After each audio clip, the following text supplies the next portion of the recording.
Today, I'm going to show you how to make one of my most beloved one-pot dishes. It's filled with the sweetest of cherry tomatoes, heavy cream, fresh basil leaves, parmesan cheese, and a touch of lemon zest. It's topped with the creamiest of burrata that elevates it from midweek dinner to date night dinner. And contrary to what you may be thinking right now, this is actually a one-pot pasta dish. Those little rice-shaped grains that you can see are a pasta type called Orzo. It's my creamy tomato and one-pot Orzo.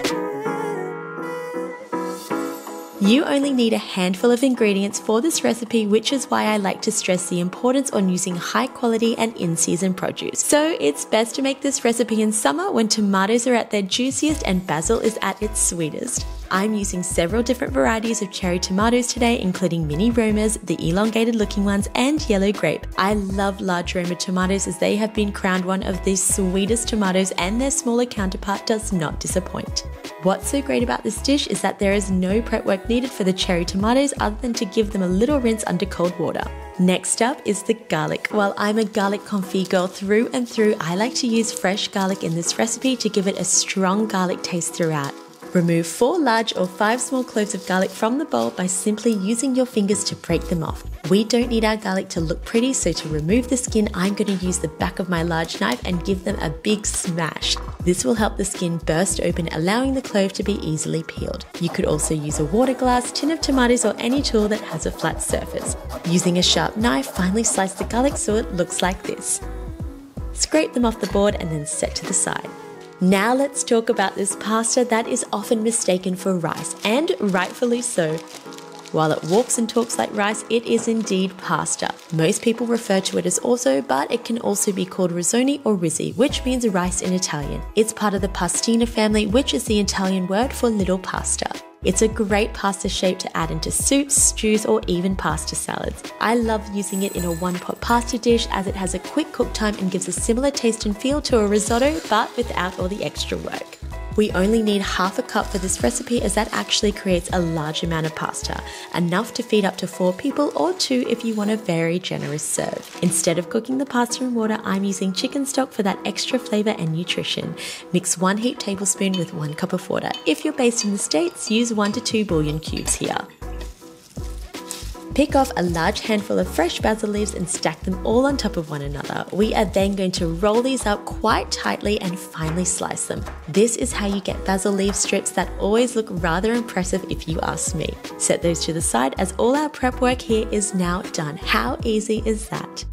To make this dish, we need a large deep pan. On a high heat, bring it to the heat and then add 3 tablespoons of olive oil. If you add the oil once the pan is hot, it will actually create a non-stick surface if you are using stainless steel like I am here. Whenever I'm making a recipe that doesn't call for meat or any produce with a high fat content, I like to use a large amount of olive oil because fat is where the flavor is. Once the oil is hot, turn the heat to medium and toss in the cherry tomatoes and garlic. It's important that we do this step while constantly stirring so the garlic does not burn.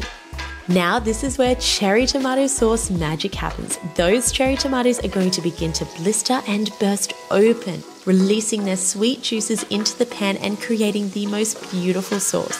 If you want to speed up this process, you could cut your cherry tomatoes in half, but it is really not necessary. Give this step time and trust the process. Once the tomatoes become soft but haven't quite burst open, you can give them a little push with the back of your wooden spoon to speed things up.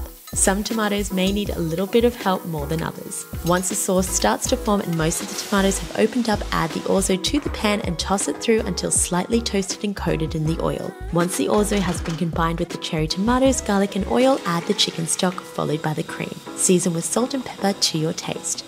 Turn the heat up and bring it to the boil. Once boiling, turn the heat to medium again and allow the pasta to cook for roughly 5 minutes. We want it to cook at a gentle boil, which looks exactly like this. Keep stirring the sauce and pasta every 30 seconds to 1 minute to ensure the pasta is not sticking to the bottom of the pan.